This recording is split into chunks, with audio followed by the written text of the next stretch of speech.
Hello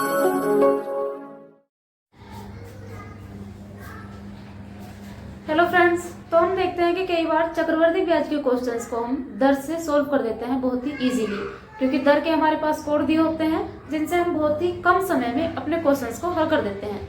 कैसे? 2 वर्ष के लिए कोड होता है हमारे पास 2-1, 3 वर्ष के लिए कोड होता है 3-3-1, 4 वर्ष के लिए कोड होता है 4-6-4-1। अब ये कोड लगते कैसे हैं क्वेश्चन में, वो हम आगे क्वेश्चन लेंगे तब आपको समझाएंगे। अभी हमें देखना है कि 2 वर्ष के लिए जो कोड है, 3 वर्ष के लिए जो कोड है और 4 वर्ष के लिए जो कोड है, ये आए कहाँ से है, इनका कॉन्सेप्ट क्या है। तो पहले हम कॉन्सेप्ट समझ के चलेंगे, फिर इनके क्वेश्चंस पर ध्यान देंगे।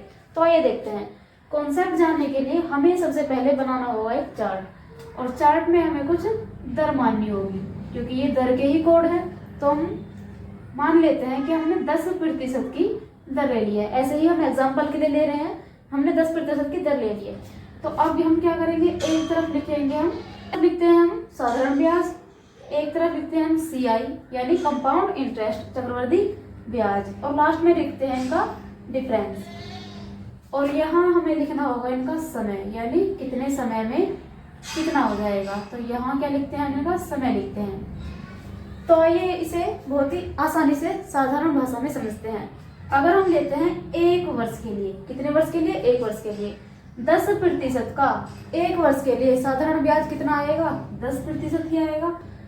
चक्रवृद्धि ब्याज कितना आएगा, हमें पता है कि 1 वर्ष का हम साधारण निकालें या चक्रवृद्धि निकालें, ब्याज बराबर ही आएगा। अगर साधारण ब्याज 10% आया है तो चक्रवृद्धि ब्याज भी 10% ही आएगा। अब डिफरेंस कितना हो जाएगा, 1 वर्ष का डिफरेंस साधारण ब्याज और चक्रवृद्धि ब्याज का हमारे पास हो जाएगा 0। अब देखते हैं हम इसका दूसरे वर्ष के लिए। दूसरे वर्ष के लिए हमें पता है, अगर पहले वर्ष का साधारण ब्याज हमारे पास 10 रुपए है तो दूसरे वर्ष का कितना आएगा, दूसरे वर्ष का भी 10 होगा, यानी दोनों वर्षों का अगर मिला देंगे तो 20 रुपए हो जाएगा, क्योंकि साधारण ब्याज हर साल बराबर बढ़ता है। अगर पहले वर्ष 10% बढ़ा है तो दूसरे वर्ष भी 10% ही बढ़ेगा। तो हमने देखा कि 1 वर्ष का 10% था तो 2 वर्ष का कितना हो जाएगा, 20% हो जाएगा साधारण ब्याज। अब हम देखते हैं चक्रवृद्धि ब्याज कितना होगा। भाई 2 वर्षों का 20% तो होगा ही, लेकिन हमें पता है कि चक्रवृद्धि ब्याज किसे कहते हैं। चक्रवृद्धि ब्याज उसे कहते हैं जब हमें ब्याज पर भी ब्याज देना पड़े, यानी 2 वर्षों के लिए हमारे पास 20 रुपए मान लीजिए चक्रवृद्धि ब्याज हो गया, लेकिन जो पिछले वर्ष का ब्याज था यानी 10 रुपए, इसका भी 10% की दर से हमारी दर चल रही है, तो 10 का भी 10% हमें ब्याज दूसरे वर्ष में देना होगा, क्योंकि ये 2 वर्षों का है। तो पिछले वर्ष का जो था उसका भी 10%। अब 10 का 10% एक ही हो जाएगा, निकाल के दिखा देते हैं। 10 का 10%, तो 2 जीरो कट चुके हैं, 1 आ गया। तो 10 का 10% यानी 1 हमारे पास और आएगा, और 20 और 1 21% हो जाएगा। तो 21 रुपये आ गया हमारा दूसरे वर्ष का चक्रवृद्धि ब्याज। अब इनका डिफरेंस कितना आया भाई, साधारण ब्याज था 20 रुपये, चक्रवृद्धि ब्याज हो गया 21 रुपये, तो डिफरेंस आया इनका 1 रुपये। अब हम देखते हैं तीसरे वर्ष के लिए।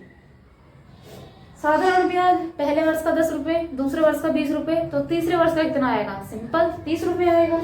तो तीसरे वर्ष का हो गया 30 रुपये। अब चक्रवृद्धि ब्याज में 30 रुपये तो आएंगे ही, क्योंकि 3 वर्षों का है, लेकिन चक्रवृद्धि ब्याज में ब्याज पर भी ब्याज मिलता है, यानी इससे पीछे वाला जो 10 रुपये पहले वर्ष के आए थे, इसका 10% 1, अब इसका 10% 2.1, यानी 3 वर्षों का साधारण ब्याज, पहले वर्ष के ब्याज का 10%, दूसरे वर्ष के ब्याज का 10% भी इसमें ऐड होगा, तब हमारा चक्रवृद्धि ब्याज आएगा। तो इसे अगर हम निकालें तो ये कितना हो जाएगा, ये हमारे पास हो जाएगा 30 और 31, 31 और 2 33, 33.1, और इनका डिफरेंस कितना आ जाएगा, ये 30 है, 33.1 है, 3.1 इनका डिफरेंस आ गया। अब हम देख लेते हैं 4 वर्ष के लिए क्या होगा। 4 वर्ष के लिए पहले वर्ष का 10, दूसरे वर्ष का 20, तीसरे वर्ष का 30, तो चौथे वर्ष का 40 साधारण ब्याज, बहुत ही इजीली हमें पता है। तो ये क्या हो गया, 40 हो गया। अब हमें निकालना है कंपाउंड इंटरेस्ट। तो हमें पता है 4 वर्षों का 40 तो होगा ही, लेकिन पहले वर्ष का जो ब्याज था उसका भी 10% लगेगा, तो यानी कि 10 का 10% 1 हो गया। दूसरे वर्ष का ब्याज था, इसका भी 10% जुड़ेगा, यानी 21 का 10% 1। तीसरे वर्ष का जो ब्याज था उसका भी 10%, अब पॉइंट सिर्फ इधर कर देना है, यानी 10.1 का 10% 3.31 हो जाएगा।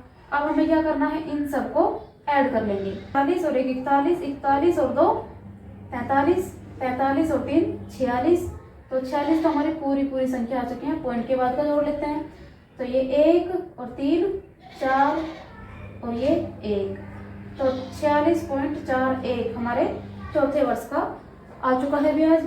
अंतर कितना हो जाएगा, ये 40 है, 46.41 है, तो ये हमारे पास हो जाएगा 6.41 इनका डिफरेंस का हमें कुछ नहीं करना है। वैसे हमें देखना था कि ये कोड कैसे आते हैं 2 वर्ष के लिए 2-1, तो हम देखते हैं कि 2 वर्ष हमारे पास ये रहे, चक्रवृद्धि ब्याज हमें देखना है।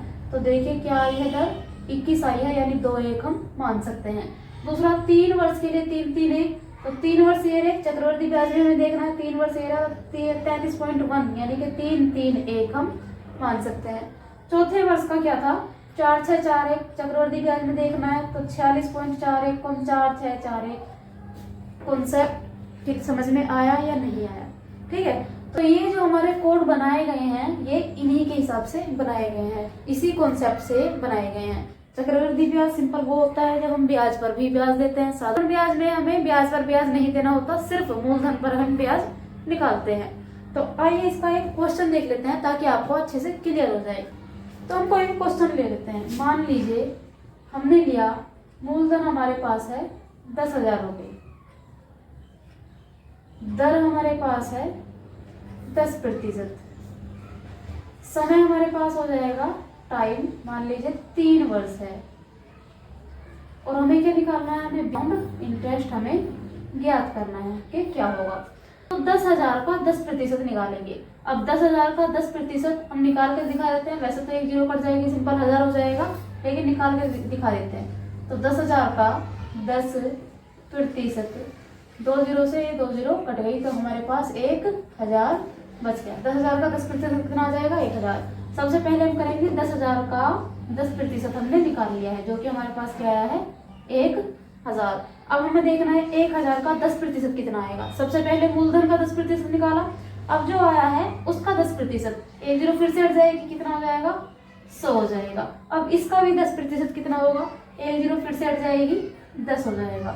यानी सबसे पहले 10,000 का 10% निकाला, फिर 1,000 का 10% निकाला, फिर 100 का 10% निकाला। बस 3 बार ही हम करेंगे क्योंकि हमें 3 वर्ष का दिया है और कोड क्या था हमारा 3-3-1। कुछ नहीं करना, 3-3-1 लिख देना है और अब कर देनी है इनकी मल्टीप्लाई।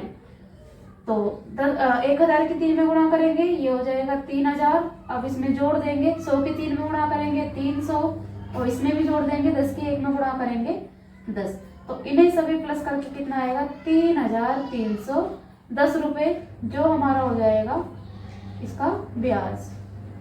समझ में आया या नहीं आया? तो ये हमने बहुत ही इजीली निकाल लिया है 3 वर्ष के कोड से। 10,000 रुपये का 10% की दर से 3 वर्ष में साधारण ब्याज कितना आएगा, सॉरी चक्रवृद्धि ब्याज कितना आएगा, 3,310 रुपये आ जाएगा।